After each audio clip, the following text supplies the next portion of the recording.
Well, good evening. My name is Bill Purcell, and I'm the director of the Institute of Politics, and it's my great pleasure to welcome each and every one of you here to the John F. Kennedy Jr. Forum.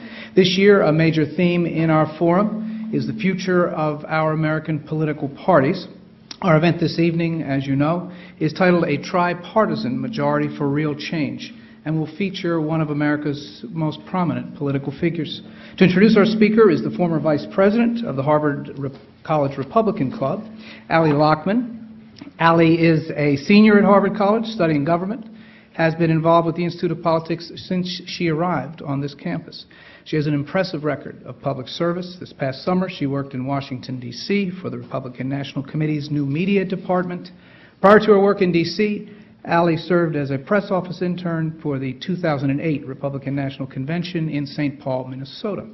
She also campaigned regularly for Senator John McCain during the 2008 election, was deployed to rural Pennsylvania in the days leading up to the election to assist with the campaign. It should be noted that Allie came to Harvard by way of Freud, Montana, where she was one out of a graduating class of 6 from her high school. When she graduates in May of this year, it will be a somewhat larger group, much like this evening. Please join me in welcoming Allie to the podium.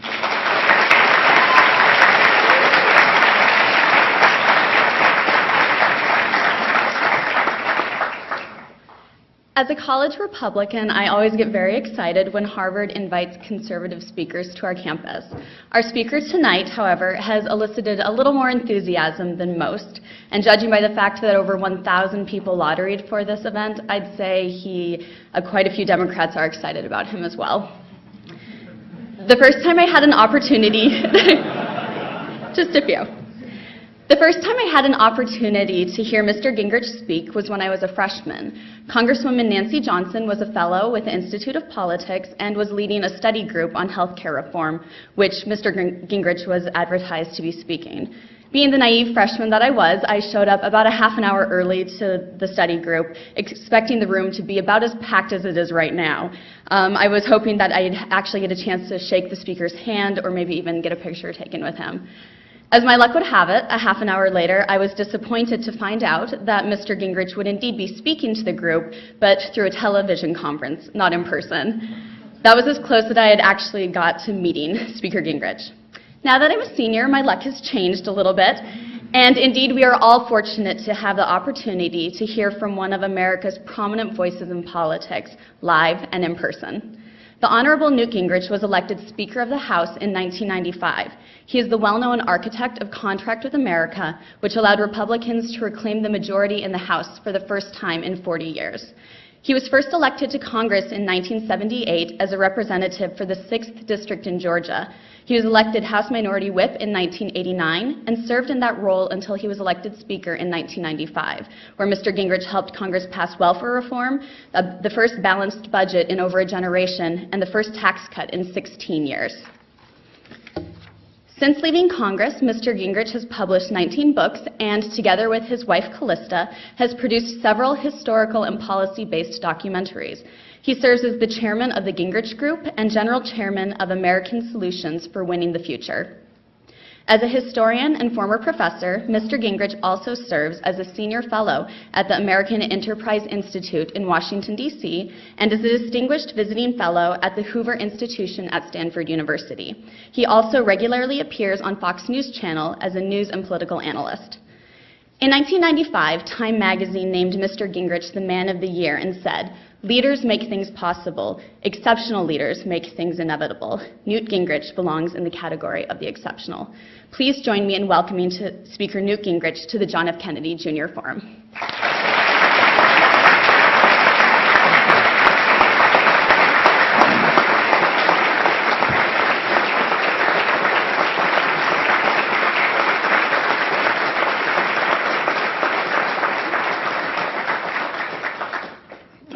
Thank you, Allie. I appreciate, I was thinking about the transition from 6 to this room, and you've done very well. I'm glad to be back. It's always good to come here and to share ideas, and I do want to talk tonight about what I think is a requirement for growing a tripartisan majority for real change. I believe that for us to be successful over the next quarter century, actually over your lifetime, that we have to go through a dramatic level of modernization. And I think to go through that level of modernization, we have to recognize that it can't be done on a partisan red versus blue basis, because you'll never get a big enough majority on a stable basis on a purely partisan matter. I think instead you've got to find a way to develop a series of solutions which draw people together and which creates a majority which literally brings together Democrats, Republicans, and independents. We did this in the period from 1896 to 1916. There was a tremendous, deep commitment to fundamental modernization of American government in that 20-year period. By 1912, the forces of modernization were so powerful that in a four-way race for president, the candidate of avoiding change got 24% of the vote, and the three candidates who campaigned for change got 76% of the vote between them. The country had made fundamental decisions, and much of what we call modern government grew out of that process. I think we have a similar challenge today, and I think your generation, to a peculiar degree, is going to face this challenge.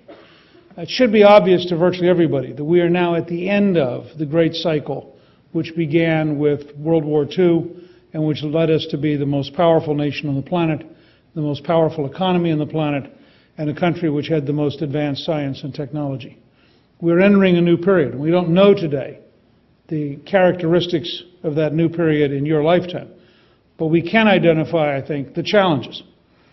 I think for Americans there are 5 challenges, and I think these challenges are so fundamental that they will shape, for most of you, the nature of your life over the next 40 to 70 years. And many of you will live longer than 70 years from now, because we're going to continue through science and technology to expand our ability for people to stay alive, to live independently. And so some of you may well live to be well over 100 and to be active into your 90s or beyond. And think about that scale of time. And what kind of country will we be, and under what circumstances? I want to offer you the proposition that there are 5 fundamental realities about where we are right now. And I'm going to expand on them, but let me just list them first. First, in the next quarter century, we will have 4 to 7 times as much new science and technology as we had in the last quarter century. That has a profound impact. Second, China and India are real. There really are 1.3 billion Chinese and over 1 billion Indians who believe that they have the right to pursue happiness, and they are rolling up their sleeves to come and compete and do just that. And we're faced with the challenge of how to respond to that. China and India are not a problem. They're a fact. What we do about them is a problem. And it's our problem, not their problem.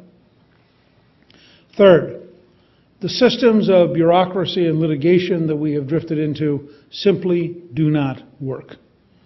The degree to which it doesn't matter what policy you favor because you won't be able to implement it is really horrendous. I've written 2 novels about World War II, and from Pearl Harbor on December 7th, 1941, to victory over Japan in August of 1945 is 44 months. In 3 years and 8 months, we mobilized the nation. We built a 2-ocean navy. We put 15.5 million people in uniform. We built the B-17, B-24, B-29. We created 4 cities and 29 sites to build the atomic bomb.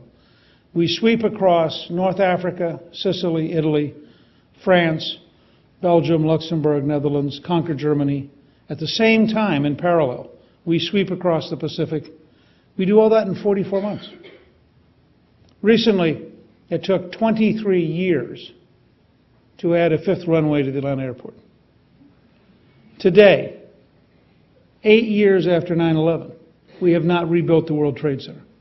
Something which in World War II we would have done in 18 months, exactly as it had been, simply as an act of defiance to our opponents. We're fundamentally muscle-bound, and we lie about it. In addition, we're at the edge of a very powerful cultural conversation about what it means to be American and what are the core values of this civilization. And finally, we have a political structure which is increasingly out of touch with people and which is increasingly driven by values, interest groups, and internal pressures that bear almost no relationship to the process of legitimate self-government. So those 5 principles, I would argue, are among the things that will shape your lifetime. Let me start with science and technology. There are more scientists alive today than in all of previous human history. Every year they get better computers and better lab instruments. They are connected by cell phone and email. They are then connected to the marketplace by venture capital, licensing, and royalties. The result is that we're going to have wave after wave of change. At least, I think, 4 times as much new knowledge in the next quarter century as the last quarter century, maybe as much as 7 times as much new knowledge. 65% of it will come outside the United States. No society in history has attempted to cope with that scale of change and has attempted to assimilate and use that level of new information. From a historic perspective, to put it in context, if you were a planning committee looking at the United States from now to 2035, and you were trying to plan for 4 times as much new knowledge, you would be the equivalent of a planning committee in 1880 trying to explain this evening. 1880 is pre-electric light, pre-long-distance telephone, pre-automobile, pre-airplane, pre-radio, pre-television, pre-computer. I mean, how would you explain your life to people in 1880 with any hope of them believing you enough to do a planning project? And I'm now talking about not 130 years of change, I'm talking about 25. On the other hand, if we get 7 times as much change, your planning committee is the equivalent of a group of people working with Sir Isaac Newton in 1660, trying to discover calculus. Let me give you just one example of how dramatic this potential will be. It will affect energy, it will affect the environment, it will affect national security, it will affect jobs and productivity. But let me take one key area. We believe the largest scale of change in new knowledge will be in brain science. That because the brain is so enormously complex and because the technology for understanding brains while they're still alive is so recent, we believe that we will learn far more about the brain than any other single breakthrough in the next quarter century. That has implications for Alzheimer's, for Parkinson's, for Lou Gehrig's disease. It has implications for mental illness. There's an entire range of areas where, if we were aggressively committed, we would have a fundamentally different budget strategy. Let me just take the example of Alzheimer's, where Senator Bob Kerrey and I co-chaired the Alzheimer's Study Group, along with Justice Sandra Day O'Connor. Alzheimer's is a tremendous threat to the baby boomers and in its current form, is a natural component of the process of aging. 1 out of every 6 people at 62 years of age has early symptoms of Alzheimer's. 1 out of 2 people at 85 has some form of dementia.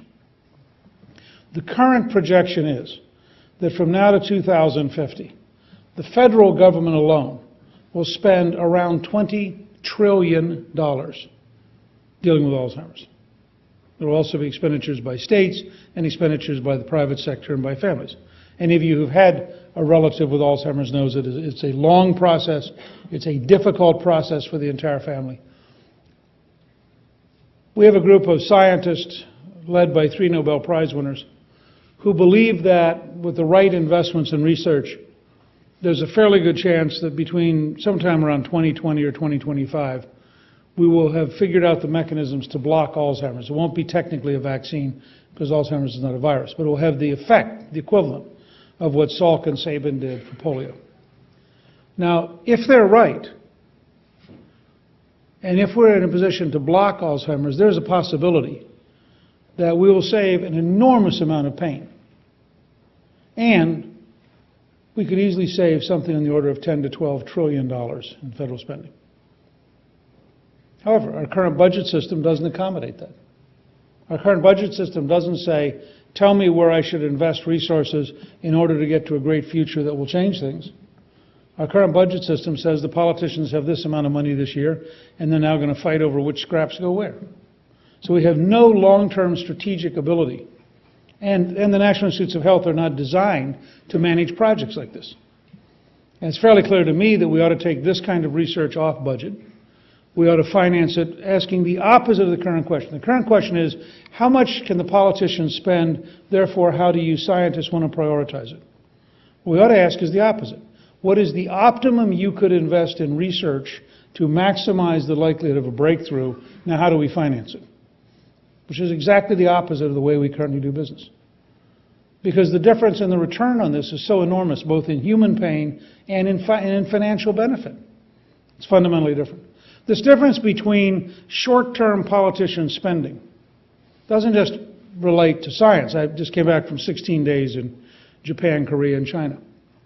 Spent 10 days talking with Chinese leaders in Beijing and then north in Shenyang and Changchun and Jilin City in Manchuria. They don't have a politician stimulus package. They didn't spend their money bailing out the states. They have an investment strategy to create a nationwide network of high-speed trains that will be 225 miles an hour faster than either the French or Japanese trains. And their reasoning is pretty rational. When you have 1,300,000,000 people, you'll never have enough airplanes. And so you need to have some system. And their theory is, you don't want to have a stimulus that is spent and disappeared. You want to have an investment that's going to improve your country for the next 50 years. It's a fundamentally different model. And a model which will, by the way, produce enough technology that at the current rate of American failure to develop means the Chinese will dominate railroad exports for the next 50 years.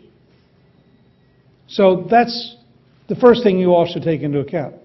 What's the potential of science and technology? What does it mean for all of our... For example, if you were serious about science and technology, you would have a very aggressive science and technology approach to carbon loading of the atmosphere rather than a litigation, regulation, punitive approach. And you'd say, how do I get the maximum rate of change, and how do I get that rate of change adopted into the society? Remember, we subsidized the Transcontinental Railroad. We did not punish the stagecoach. It's a fundamentally different model. Second, I think that it's very important to recognize that for your lifetime, the most important single event will be the modernization of China and India. Again, this is barring some catastrophic disaster. The fact is they're going to be competitive. The first time really since about 1840 we'll have competitors who are as large as we are economically. And at the present time, I believe they are more rational than we are. I mean, it's truly strange to leave Washington to go to Beijing to hear people talk about practical business approaches to things. And yet that's what every single... It's the first time I'm in China where there was no conversation about Taiwan. Every conversation was about the economy. First of all, because at a practical level, they are faced with having to create 24 million jobs a year just to break even. That's the population increase plus migration in from the countryside. 24 million jobs, new jobs a year. So they're paying a lot of pretty careful attention to the economy. But I was really struck on this trip with a key saying of Deng Xiaoping, which I think relates directly to many of our own challenges. At the key decisive moment when it was clear that Maoism was failing and that a centralized communist system would not work, Deng Xiaoping, who had twice been in prison for having been willing to stand up for change, emerged as the leading figure in the Chinese government. And in 1978, the party adopted a principle that they should actually behave economically in a rational way. This was a fundamental decisive break because up to that point they'd been very ideologically committed. And Deng Xiaoping had one particular phrase, which was driven home to me back 5 years ago when we were in China, because we went to Nanjing, and in Nanjing there's a huge bridge, and on each side of the bridge there's a 30-foot tall cat. And one cat is black and the other cat's white. And it's a tribute to the fact that Deng Xiaoping had said, I don't care what color the cat is. I don't care. His original phrase actually was, I don't care if it's a black cat or a yellow cat, but it became popularized as black or white. I care if it catches mice. And I thought to myself as I listened to the ideologically driven arguments in Washington, isn't it fascinating to have the Chinese trying to teach themselves how to be pragmatic, market-oriented realists, trying to do what will actually work? as we become more and more central planners, more and more bureaucratic, and more committed to ideological belief systems. Fundamentally different contrast, and something I can tell you, when I was much younger, when I was your age, it was inconceivable that that's how China would have evolved, and unlikely that that's how we would have evolved. So the question you have to ask yourself is, if you want to live in the most productive, the most creative, and the most prosperous country in the world, which I would argue is the key to being secure physically and the key to maintaining your freedom, what is it you have to do? What does your country have to do to compete in a world which is going to have China and India? I believe it means you have to reform litigation, regulation, taxation, education, health, energy, and infrastructure. That's virtually across the whole system. I think that's actually technically accurate. I think if you were to have a seminar and say, what do we have to do to be agile enough, creative enough, to have the level of investment you need so that we are the most productive people in the world, you will have to reform every one of those sectors. And that's why I helped found American Solutions, and that's why we're committed to two principles. First, that scale of change cannot occur at the White House. That there are 513,000 elected officials in the United States, and it has to occur at all 513,000, from school board and city council and county commission through state legislature to Washington. Second, that it has to be tripartisan. That if you're really serious about that scale of change over the next 20 or 30 years, you have to find a way to bring people together, and you have to find a way to build a general consensus, because you'll never get that done on a narrowly partisan basis. That being true, the third point I'd make, for you to really think deeply about, is that the bureaucracies just don't work, and the litigation system doesn't work.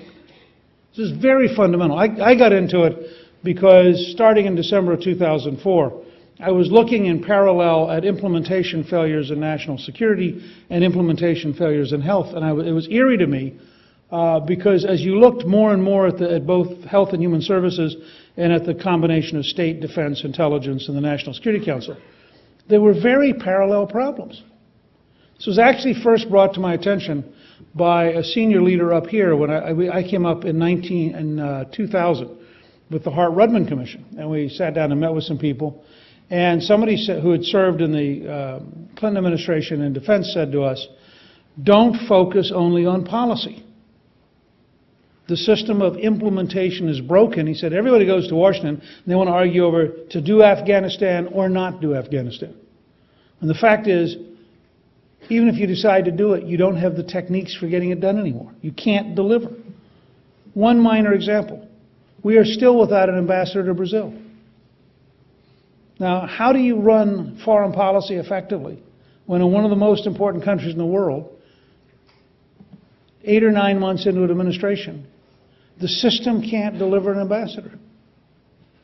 And yet that happens over and over and over again. And even if you get an ambassador, the question then is, does the system work?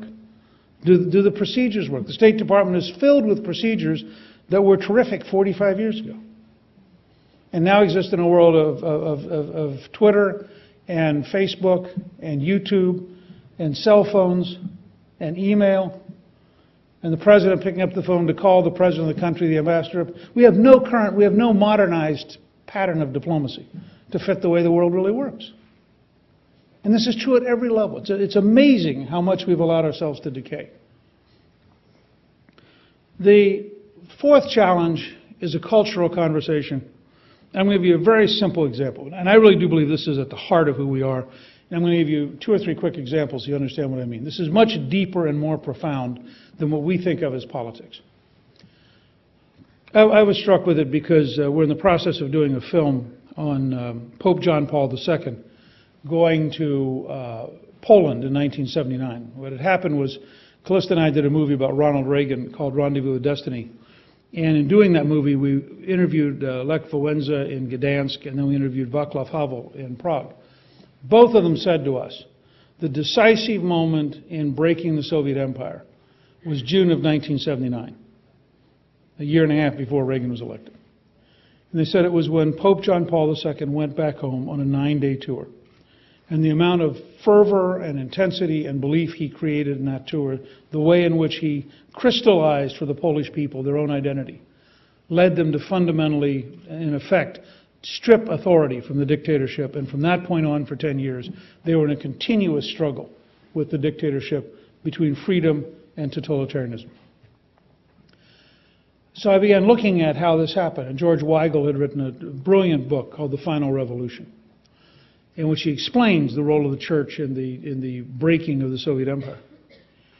And one of the slogans that the Polish people used to defy the state was the term 2 + 2 = 4.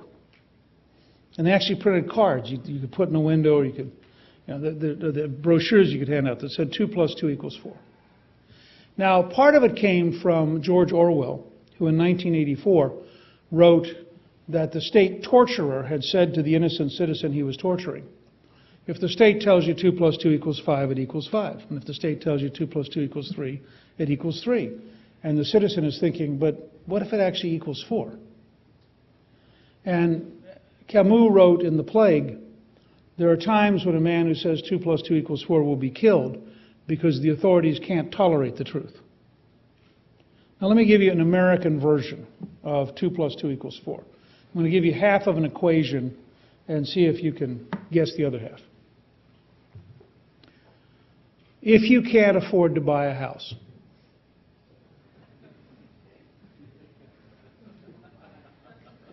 anyone want to suggest a second half of the equation? So, I mean, this is central to the future of the country. What would you say is the second half of that equation? Huh? Right. Anyone else want to try? Huh? Don't? Okay. So with those few hints, how many of you would agree, if you can't afford to buy a house, don't buy a house? Let's see. I think this is a very interesting test question. Now, note, you've lived in a country which for a quarter century has said, if you can't afford to buy a house, we will find a way to get you a house that will not require you to have any credit, will not require you to have any money down, will not require you to pay any principal for 3 years, will provide you with a below market mortgage rate. Oh, and by the way, once you move into the house, you'll discover one morning that you have to fix the roof, or you have to fix the electricity, or you have to fix the plumbing. And you won't have any money, but that's all right, because after all, we mean well, and it's not our fault that you can't afford a house. And then one morning, when you actually have to start paying principal, and you have to actually start paying a real market rate, you'll lose the house, because actually, you can't afford to buy a house. And that'll be a personal tragedy for you, unless, of course, we talk 1 million of you into doing it. In which case, it'll be a tragedy for all of us. Now, let me give you a second example. How many of you would agree that the primary measure of a school should be whether or not the children in the school learn? Very important question here. Okay? How many of you would like to go to the 10 worst schools in Boston and find out whether or not the children are learning? And when you went to the 10 worst schools in Boston, you'd find out that, in fact, the primary purpose of those schools is not for the children to learn. Anyone want to guess what the primary purpose of those schools is? To pay the people who are in the building. And the schools work perfectly. They get paid regularly. They're relatively happy. They go home. They don't understand what the complaint is. They were there. I'll give you a simple example. In almost every big city, there's a huge amount of absenteeism. And we have no idea how big it is because the records are so bad and they're such paper-based records, nobody has a clue. Now, by contrast, there are worldwide 37,000 McDonald's. Some of you probably visited a McDonald's. I know this is a very elite university, but just as a test question, how many of you have actually been to a McDonald's? I want to know whether or not I'm talking about. Okay, so I'm not describing. I just want to make sure I'm not describing one of those things you've never done, right? So you go to McDonald's. You buy a cup of coffee. They ring it up. That night, every store on the planet reports its sales. Now imagine here's a simple system. You give every teacher in every school in America a BlackBerry. On that BlackBerry, they load every student. Every hour, they record who's there and they send the signal. Every hour, we have an accurate count of who's attending and who isn't. We only pay for the ones who are there. You just had a revolution in attendance because you suddenly changed everything. But I'm trying to give you a flavor. I'll give you one last one that is a little radical for Harvard, but I'm going to go out on a limb. When the Ninth Circuit Court ruled that it was unconstitutional to say one nation under God, I decided that it was such an idiotic and un-American decision that as a historian I wanted to engage. And so I wrote a book called Rediscovering God in America. And then we've now made 2 movies on rediscovering God in America. And I didn't want an ideological book, and I didn't want a theological book. I just wanted facts. And it turns out, for example, many of you already know this, but the basic founding political document of the United States is the Declaration of Independence. If you go to the National Archives, and the original Rediscovering God in America, which is coming out now with photographs, is a walking tour of Washington. It starts at the National Archive, where you can personally go, so you don't have to believe me, and you will see the Declaration of Independence, which says, we are endowed by our Creator with certain inalienable rights, among which are life, liberty, and the pursuit of happiness. Now, this means in the leading political document of the United States, you cannot explain historically what the Founding Fathers thought they were doing unless you explain the word Creator, which, of course, the Ninth Circuit Court would have a heart attack over. Because it turns out, what did the Founding Fathers mean? It's actually a very profound statement about America. This is the only society in the world that says power comes from God to each of you personally. You are endowed with inalienable rights. No politician, no bureaucrat, no lawyer, no judge. You are endowed. You are sovereign. You loan power to the state, which is why our second great founding document says, we, the people of the United States. Now, people who are committed ideologically to a secular description of America promptly say, well, that Jefferson can't have meant Creator, because we all know that Jefferson actually was a deist and didn't believe in God, and Jefferson wrote the letter to the Danbury Baptists saying there has to be a wall of separation, so there has to be some other meaning. Well, that is an entire story. As a historian, that's just total baloney. Jefferson wrote the Danbury Baptist and said there shouldn't be an established church paid for by the taxpayer. That's what the phrase meant in that period. 2 days after he wrote that, he personally got in his carriage, rode from the White House to the Capitol, and went to church in the U.S. House of Representatives. For his entire 8 years, he loaned the Treasury building to be used as a church because there weren't enough big buildings in Washington in that period. To show you how bad the censorship is, in the new Capitol Visitor Center, we're trying to get this changed. In the new Capitol Visitor Center, they take Jefferson's draft of the Northwest Ordinance, 1787, designed to admit Ohio, Michigan, Indiana, and Illinois. And in Jefferson's original language, it says the following. This may shock a few of you, so brace yourself. Religion, morality, and knowledge being indispensable, we should have schools. Now, the censors who were putting together the Capitol Visitor Center cut out the first 3 words. So when you go through the Capitol Visitor Center, you read the modern secular version of Jefferson, which is not what he meant at all. Because Jefferson would tell you, if you don't have a school that creates character, it doesn't matter that they learn how to read. Now, that's antithetical to our whole current education establishment. So we need a national dialogue. We need a dialogue that says 2 + 2 = 4. You shouldn't spend more than you've got. You had better save enough to invest. We need a dialogue that says Social Security better be rethought so that the younger generation isn't bankrupt. We need a dialogue that says, how are you going to get to a less expensive, more effective health system? We need a dialogue that says every school that isn't teaching effectively should change tomorrow morning. Because every day it doesn't change, we destroy children, and they end up in jail instead of in college. Now, that's a dialogue that is cultural, not political, because its core values are at the heart of the system. The last point I want to make is this political system is broken, and it's very, very dangerous. The city of Sacramento does not reflect the people of California. We just had a referendum in California on raising taxes and spending. 64% of the citizens voted no. Every congressional district, including Nancy Pelosi's, voted no. And despite Schwarzenegger's energy and courage and effort and charisma, he has been defeated consistently by an interest group triangle that is worthy of Tammany Hall.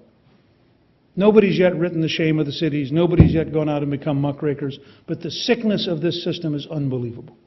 Albany is a city owned by the Service Employees International Union. Governors preside at the permission of the SEIU. But governors have almost no power in Albany. And increasingly, that's what's happening in Washington. You have a system in New Jersey where one candidate has public financing and the other candidate has $600 million of personal wealth. This is a very fundamental problem. And it's beginning to affect Washington in very deep ways. The bill was reported out of the Health, Education, Labor, and Pension Committee 2 months ago. It was not filed. In the interim, it has been changed in substantial ways. One amendment adopted 21-0 disappeared. And staffs are just rewriting legislation. A $787 billion stimulus package passes with no elected member having read it. Had no idea it was in it. We recently had a U.S. Senator from Delaware explain very candidly, you can see it on YouTube, that it would be silly to try to read the health bill because he couldn't possibly understand it. Let me suggest to you, if the people you elect can't understand the bills, this is exactly like the bankers who said, we really invested in all of those derivatives, which we never really quite understood, but the really smart computer people told us they were really fine, so we're really shocked to discover they're not fine, because it can't be our fault, because we didn't understand what we were doing. And that's what we're going through. This is a very fundamental crisis of this system, because it isn't responsive. And I think you're going to find, and I'll give you a very simple example. The day after I was sworn in as Speaker, we launched the Thomas system. You can go, many of you, how many of you ever used Thomas? You can go online, okay. So you can go online for free. No lobbyist, no trade association, and you can pull up the legislation. So the new answer is don't file it. Because if you file it, they'll know what's in it. I mean, if they had simply filed the stimulus package online, there would have been 60,000 volunteer analysts taking it apart in the next hour. And so one of the provisions I'm recommending we adopt is that no bill can be marked up in committee until it's available online. No amendment can be offered until it's available online. No bill can be brought to the floor until it's available online. And no conference report can be brought for vote until it's online, so that the entire country gets to participate in the process of legislation. If you applied that to every city council, every county commission, every state legislature, every school board, you would begin to have a genuine revolution in transparency. Now, it's not technically hard, but those who have power don't particularly want to share it with the rest of us. And I think this is an example of the kind of tripartisan reform that will eventually be demanded by virtually every American, because they will just get sick of watching the interest groups run over the country. Let me, if I might, take questions. Sure.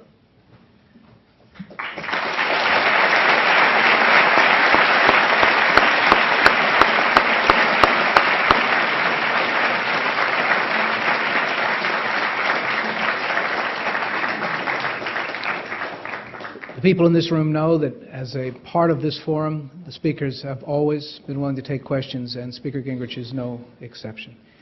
Tonight, questions, as always, have three strong characteristics. They are short. They have one thought, and they end in a question mark. If you will please identify yourself by name and affiliation, the speakers agreed to take your questions. So I'm going to go clockwise, I guess, so you get to be first. Great. Thanks very much, Mr. Gingrich. My name is Neil Shah. I'm a recent Kennedy School graduate, and now I'm a doctor affiliated with Harvard Medical School. I wanted to bridge two of your thoughts, one about scientific innovation and one about the 2 + 2 = 4 comment. As you know, healthcare costs are crushing our economy right now, and a lot of those costs are driven by new, expensive technologies that doctors like me use without even really understanding whether or not they work.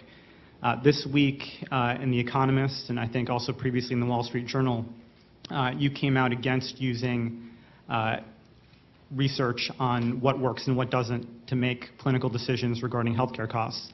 And I was just curious as to what your alternative proposal would be. Well, the debate in The Economist is with the head of the committee in Great Britain, who on behalf of the government decides what will work and what won't. I am all for comparative effective research that is done to provide information about comparative effectiveness for doctors.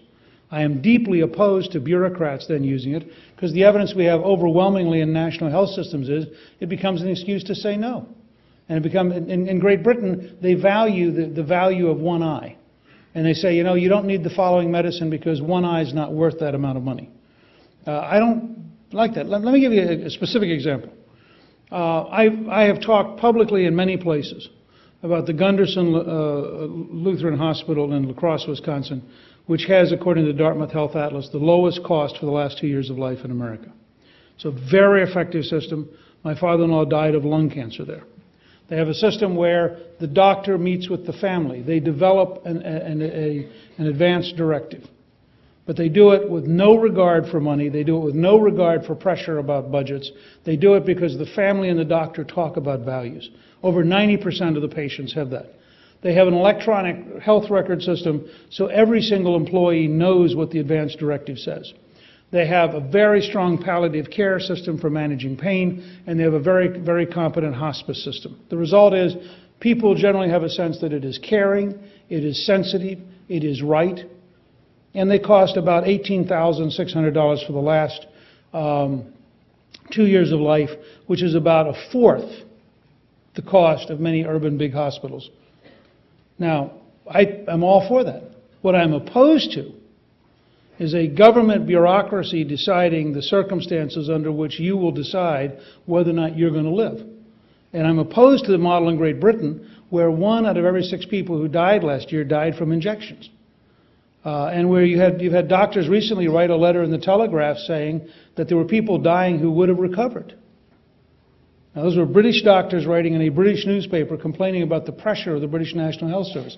And the debate was between the person at the British National Health Service whose job is to stop technology, which I'm opposed to. I'll give you an example. We have a friend whose son was born with severe brain and heart problems. He's now 6 years old. He's a wonderful young man. He's had 3 heart operations, and he's had 2 brain operations for tumors. He is today healthy.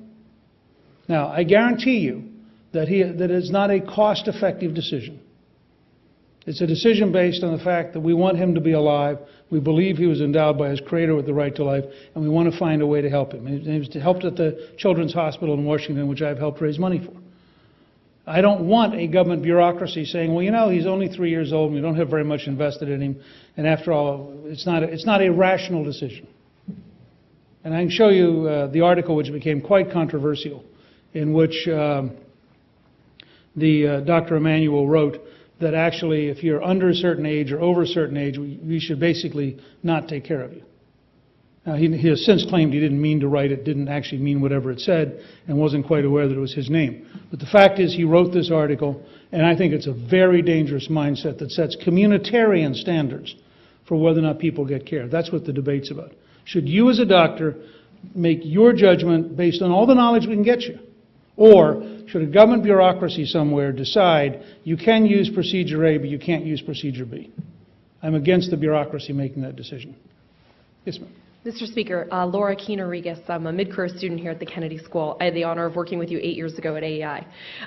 My question is, we have the opportunity right now in America for the Republican Party to reboot and renew. And I wanted to get your opinions on, especially with many Republican leaders here, sort of future leaders of the party, hopefully, what advice can you give to us?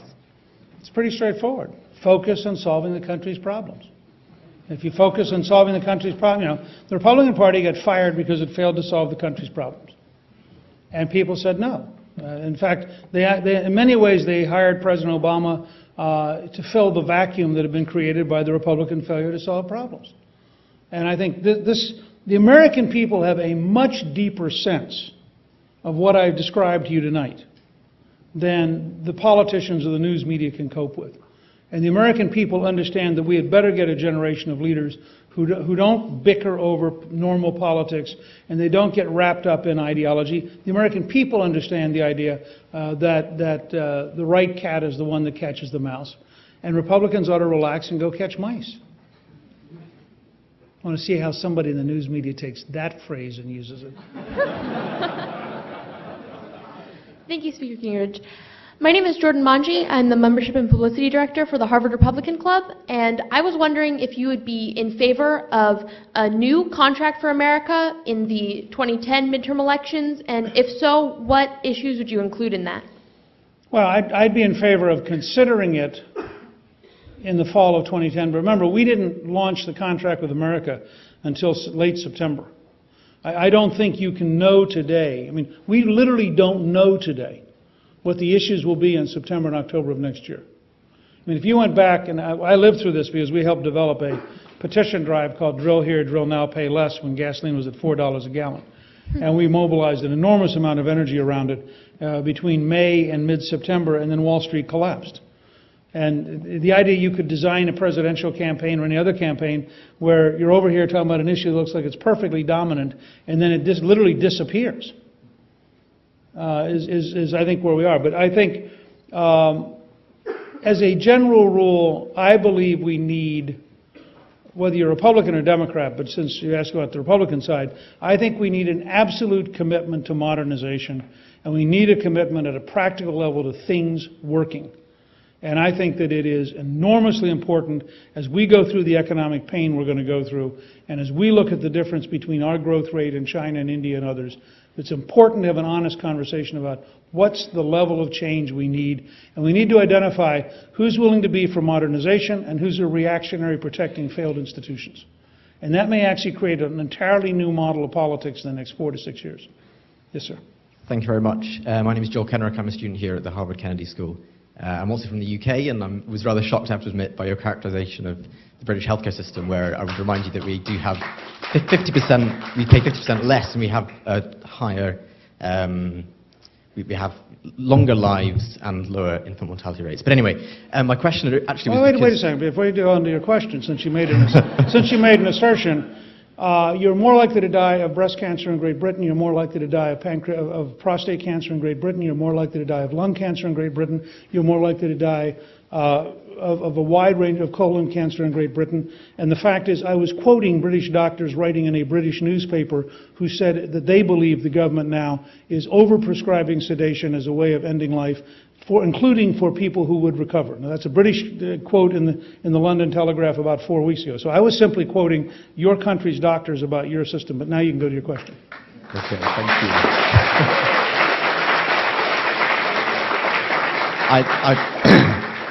My real question was that, and I don't want to get into back and forth on that, was that before I came here I was working for the UK equivalent of the Chamber of Commerce, where we've done as a policy advisor, and there we've done a lot of work on trying to develop a low-carbon future and try and gain a competitive advantage. I'm a firm believer in markets, and I think that in the US you can really have a chance to take the lead, and I absolutely agree with your science and technology focus. But how can you achieve that without a market in carbon? And I'm wondering what your view is on that, and how you can oppose some sort of carbon price, and how you can encourage investment without that price. You know, carbon price only matters if you're determined to punish people. We built the transcontinental railroads without actually creating a stagecoach market. And we built the transcontinental railroads without actually punishing stagecoaches. We said, we want to build transcontinental railroads, here's the subsidy, go build transcontinental railroads. And we built them very fast. For example, I am for getting to a nuclear industry that is very robust, that is a 21st century industry with a variety of different approaches, that minimizes regulatory delay, minimizes litigation delay, and allows you to actually field nuclear power. If we had the same percent of our electricity from nuclear power as the French, you would take 2 billion tons of carbon dioxide a year out of the atmosphere. Now, I can get to a subsidized nuclear power industry without having to go to a carbon economy. I can decide, I happen to favor ethanol, and I favored ethanol back in the mid-1990s. I think it's a very useful thing, partly because I want an American energy system that allows us to have a more sophisticated energy policy than bowing to a Saudi king. And so I am interested in finding out ways to produce energy in the United States. Now, I can move to E30 ethanol, and I can find ways to subsidize ethanol, and I haven't done anything to create a carbon economy. I can decide that I want to really encourage people to buy electric cars. It's not hard. Make them cheap. I can make them cheap with a massive tax credit. Again, you don't have this idea that we're somehow going to create this magic, gigantic carbon system which will inherently be political. And it will inherently have winners and losers. And it will inherently lead to bureaucracy. And, by the way, it's a massive tax increase. I just think makes no sense. And, by the way, China and India aren't going to adopt it. So China and India are going to sit there and say, let's open one new coal plant in China every week, and why don't you send us all your factories because you're dumb enough to raise the cost of production in the U.S., and then when you get weak enough and have a small enough economy, you won't be producing much carbon because, frankly, you won't be producing much. I don't think that's a very good strategy. I want to incentivize getting into the future, not punish the present.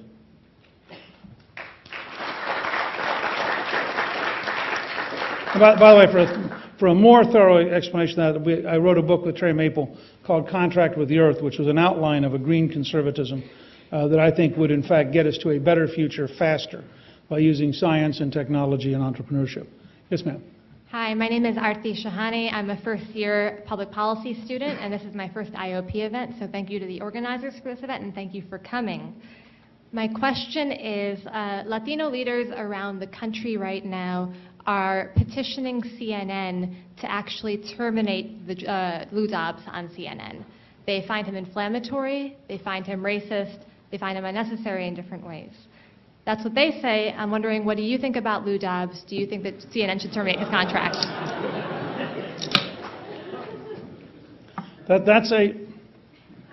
That's a very good question, and my answer is going to be just worse than the question. I do all of my cable news appearances on Fox, and I actually never watch Lou Dobbs, so I don't have any idea what he's doing. But I can tell you, if we're going to take people off who are inflammatory, I can think of at least one or two people on MSNBC that I'd be glad to see disappear with Lou Dobbs. So, you know, if we could get conservatives to petition for MSNBC to dump a couple people, then I'm pretty happy to look at this petition for Lou Dobbs when you have sort of a twofer here at one time. You're not familiar with the work of Lou Dobbs? What? You're not familiar with Lou Dobbs? I saw Lou Dobbs, I think, in the 90s. Yeah, it was interesting. I know. I haven't watched Lou Dobbs in years. I apologize. I just haven't watched him. My name is Josh Archambault. I'm a second-year MPP student here. Thank you for coming. My question is a little bit more political as far as campaigns is concerned. Some have criticized the Republican Party for not knowing how to communicate its ideas to the Hispanic and Latino communities. Given the demographic changes in America, could be something that they want to learn. Could you comment a little bit about what the Republican Party should do, but also talk about the pros and cons of identity politics? Well, and as I said earlier to the question I was asked about what Republicans ought to do, I mean, Republicans ought to develop solutions, and solutions ought to relate to everybody. We ought to have solutions which are, look, take the poorest parts of America. The Republican Party ought to be prepared to go into the poorest parts of America, downtown Detroit would be an example, and say, this hasn't worked. I know it's bold, it's out on the edge, but it hasn't worked. It's a disaster. Now, what policies give us a chance to make it better? Similarly, most Hispanic Americans deeply want to work. They would actually like to keep most of the money they earn. They're not necessarily a high tax group. They believe deeply in extended families. Many of them come from a fairly profound religious background. They identify a great deal with the future of the United States. They came here, in many cases, to become American and want to be American. And I think that there's no reason for them, not for us to have any sense that you can't reach out and represent everybody. But your point's exactly right. What I've said to Republicans is drop the concept of outreach and rethink the concept of inclusion. And the difference is very simple. Outreach is when a group of white guys hide in a room, make a decision, and then call their friends. Okay? Inclusion is when everybody's in the same room. So take the issue of immigration, which is as difficult as any issue in America. You have to get everybody in the same room to have a painful, complicated conversation that includes how are we going to control the border for national security? How are we going to get to an effective and implementable guest worker program that does not have massive fraud? How are you going to deal with that transition challenge for millions of people who've been here, almost all of whom are working hard and actually want to create a better future? And how do you do all that within the context of helping people become Americans, helping them learn English and helping them ultimately assimilate into a country which has been the most successful developer of opportunity in the history of the world? Those are all good questions, and I think having that conversation in the same room with everybody is the best way for any party to be able to reach out. Yes, ma'am. Hello, my name is Katie Peters. I'm a first-year Master of Public Policy student here, and like all of the others, I'm in a management course where we're talking about effective organizational structure. You've spoken at some length tonight about bureaucracies and the perversity of some decisions that come out of them. But in contrast, you've offered the Chinese example. I can think of a lot of reasons why we aren't going to want to become China. What are 3 good process changes you would suggest for the U.S. Congress in order to improve decision-making? Well, let me say, first of all, I don't think I suggested at all that we should try to become China. I did suggest that China was a fact, and that in the economic zone, the Chinese are going to be fairly formidable. I think, in fact, in the political zone, they have an enormous crisis, because they're encouraging everybody to be pragmatic and realistic and open-minded economically, and they're asking everybody to feel comfortable being a consumer once they've been productive. And then there's this box in the middle where they're asking them to behave as though they were trained dogs inside a dictatorship. And I keep telling them, if you get 1,300,000,000 cats over here producing, and then you have 1,300,000,000 cats over here consuming, you're probably not going to convince them to be dogs when it's time to talk about politics and government. So I think the Chinese have a huge transition problem, which I would solve, by the way, very similarly to what I think we ought to do in the U.S., which is decentralization. They ought to get power out of Beijing to the most local community possible. They ought to have local elections where local people have to make local decisions, and then local people have to actually solve problems. Now, and that creates a huge leadership cadre of people who actually have practical experience doing things. I'd say the same thing here. And I talked recently to state legislators, and I said, you know, we ought to get power out of Washington back to the states. And they all applauded. And I said, and let me meddle. And you ought to get power out of the state capital back to your counties and cities. They were stunned. There was not nearly as much excitement. But this is an example of a core decision. Do you want America to be a country where the local school board actually can make decisions? Or do you want America to be a country where a state or federal bureaucrat is more important than the person you elect locally? That's a core definition of the future of the country. And I think that there are a number of steps. I mentioned one to you earlier that I think would make a huge improvement. And that is simply to require that all legislation be done out in the open. It's a variation on Woodrow Wilson's call for open covenants openly reached. I mean, if you had a ground rule that said, we don't mark up a bill that doesn't exist. I mean, the Senate Finance Committee in both parties for 20 years has had a practice of writing tax bills that don't exist. They come in with an outline. Now, any tax lawyer will tell you the outline ain't what matters. What matters is the way the paragraph is written, the exact meaning of the words. They wrote the entire health bill as an outline. There is no bill. Now the staff will go write the bill. And when the staff writes the bill, none of the elected officials will read it. And the recent habit has been to try to pass it before anybody else reads it, because if other people read it, they'll find things. For example, I was told by an analyst yesterday, if you're under 30, that the various provisions of the Baucus bill will raise your insurance. If you buy in the individual market, it'll raise your insurance by 68%. That could be fairly significant. They get $115 billion out of Medicare Advantage, but they don't want any senior citizen to think it's going to affect them. They actually tax wheelchairs and they tax hearing aids. But of course, they don't think the price is going to go up. The Congressional Budget Office issued a report and said, of course the price is going to go up. And I think you go down through that. These are bills that they can't afford to publish, because when they get published, people will know what's in them. And when people know what's in them, they'll think they're crazy.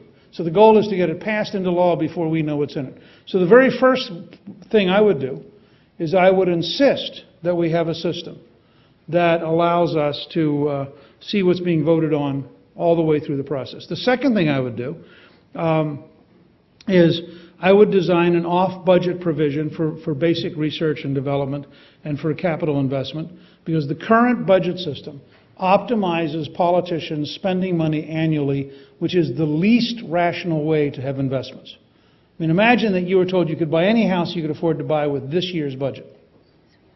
And then next year you could trade that in and buy any house you could afford to buy with next year's budget and the trade-in. We have a model, which many of you are aware of, where people actually go out, buy a house, have a multi-year process. You do this with student loans. You presumably believe at some point in your life you will have more money and therefore you're willing to borrow money. And people do so with a fairly long expectation of paying it off. Your government budgeting process is annual in a way which makes no sense if you're trying to run the country. So those would be two examples of significant change. Yes? My name's Daniel Hanlon. I'm a junior at the college, and I was struck by what you said about how quickly we mobilized during World War II. I have an interest in spaceflight, and in a similar way, when Kennedy announced we should reach the moon, we had basically no spaceflight experience, and 8 years later, Americans were on the moon. And I think since then it's been similar to what you've described, that the politicians will say, you have X amount of money this year, you have to do all these projects, and you can't cancel any of them because they're all in key congressional districts, so basically nothing gets done. There's this stasis, at least at NASA. Do you think that in terms of spaceflight, should it be privatized? Should it be rethought in a longer-term strategic way? As you were mentioning with some of the other research projects, what do you think is the best way to go about it? I grew up at the very beginning of the space age, and it's one of the things that I find saddest about the last 40 years. I wrote a long chapter in a book called Window of Opportunity in 1984, in which I actually worked with younger NASA scientists and said, imagine we had maintained the momentum of the Apollo project. Where would we have been by 1984? By 1984, you'd have had a permanent base on the moon. You would have reached Mars with humans, because if you looked at the momentum we'd built up to 1969, we had a remarkable scale of momentum. This is a good example of basic principles. When you build a bureaucracy, the bureaucracy ages, and the bureaucracy develops self-interest. So if you go to the Department of Energy, the Food and Drug Administration, or the National Aeronautics and Space Administration, you'll see people who were terrific in 1981 and who wonder about all this new science. Remember, if we're going to have 4 to 7 times as much new science in the next 25 years, we ought to have huge breakouts. We have this problem. We had a meeting the other day on nuclear power. There are whole new zones of nuclear power that the Nuclear Regulatory Commission doesn't recognize, doesn't understand. There are whole zones of genetic breakthroughs in biology that the Food and Drug Administration people went to graduate school before they existed. And so you really have an intellectual capital problem. You also have a problem of control. My favorite, I'm going to give you 2 quick examples in a second. But my favorite example of this is the airplane. The Smithsonian, which had very bright people, gets a $50,000 grant from the Congress in order to build an airplane. And the technology was right at the edge. I mean, all around the industrial world, people were trying to figure out how to fly. In Dayton, Ohio, 2 bicycle mechanics, and this was a time when bicycle mechanics were fairly sophisticated, but 2 bicycle mechanics, Wilbur and Orville Wright, have gotten fascinated with the idea of flight. They've studied birds, they've built their own wind tunnel, and they're trying to figure out how to fly. And every summer, and they use the government, again, I'm for mixed, I think there are roles the government plays, they use the government weather service to figure out what's the place in the U.S. that has the best uplift. It turns out to be Kitty Hawk, North Carolina, because they want wind under the wings to help them fly, because they know the early flights are going to be really not very strong. Every summer they go down to Kitty Hawk by train. They take lots of extra wood. Now they take lots of extra wood because early in the morning they go up to the top of the hill and they try to fly, and they fail, and the plane crashes, and something breaks, and they fix it, and they go back to the top of the hill, and they try again. They do this for several years. Meanwhile, the Smithsonian, having cleverly thought all this out, bureaucratically planned it, analyzed it with great perfection, decides they will have a steam catapult, and they will launch their plane over the Potomac. Now, the Wright brothers knew they didn't know how to fly, and therefore they knew the plane would crash, and therefore they knew they'd have to fix it, and therefore they were landing on land where you can get to the plane. The Smithsonian launches their plane, which doesn't fly, and it crashes into the Potomac, where it sinks. Now, The Smithsonian, for years, was in a fight with the Wright brothers. This is the other thing that happens with bureaucracies. Because they flew first. In fact, the Smithsonian never flew. And for years, the Wright brothers, you can now go to the Air and Space Museum and on the mall and see the original Wright flyer. For years, they wouldn't give it to the Smithsonian. They were so mad at the Smithsonian.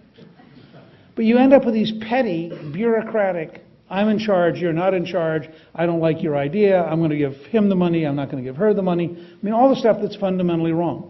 Two simple things. Establish prizes. $1 billion for tax-free for the first people to get to the moon and establish a permanent facility. $5 billion for the first people to get to Mars and back. You'd immediately have an amazing number of people trying to figure out how to get there. Second, figure out large tax credits. I mean, you want a space tourism industry, make it 70% tax credit, and you'll suddenly have people lining up. And you already have people willing to pay $20 and $30 million.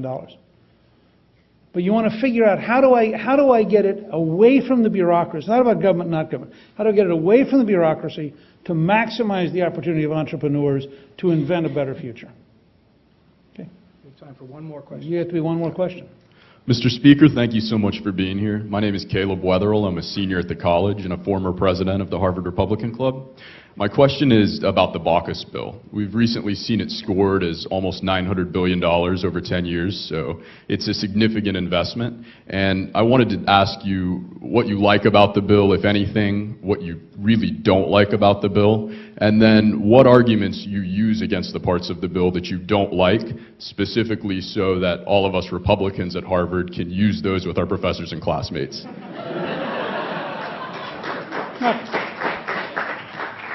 I just want to focus in on a couple of obvious things.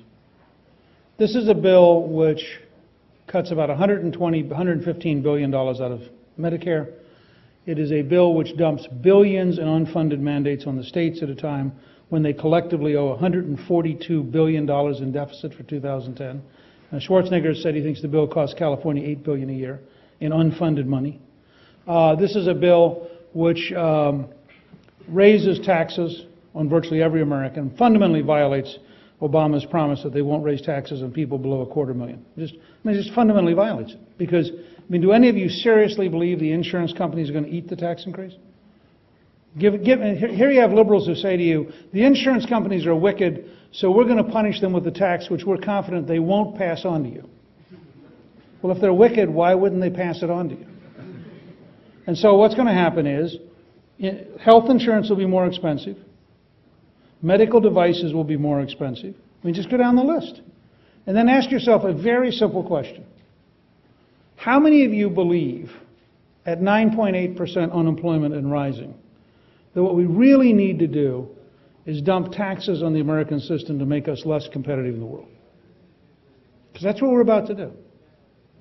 And it's going to be an enormous mess. We tried to get them to go after fraud. We tried to get them to look at fundamental changes towards best practices. I mean, I think there are a ton of things you can do. I helped found the Center for Health Transformation. I think there are an amazing number of things you can do to have a system which is 20 to 40% less expensive than the current system. But what they've said to you is, the current system spends too much money, so what we need is $800 billion more, because if we spend $800 billion more, we'll have spent less, and that way we'll have saved you a lot of money, but except, by the way, there will be $800 billion more, because we can't figure out how to get to less. I think this goes back to 2 plus 2 equals 4. This is a bill that says 2 plus 2 equals 116. And I think my view is they're going to pass something. And they're going to go to conference with the House, and they're going to pass something. And I'm starting to think about what's the reform we're going to pass after the reform fails. Because I don't see any likelihood, just technically, I see no likelihood of this system working. I met today with about 115 hospital administrators from all over the country. And I said to them, how many of you think this bill will fix the system? They broke up laughing. Not a single person raised their hand. And so I think you just need to, you look at it and you say to yourself, we're going through a political exercise about political power to prove they can do it. But in fact, it's not going to work. It's going to cost an enormous amount of money, and it will increase the unemployment rate of the United States over the next 10 years. Listen, thank you for being such great audience. I appreciate it very, very much.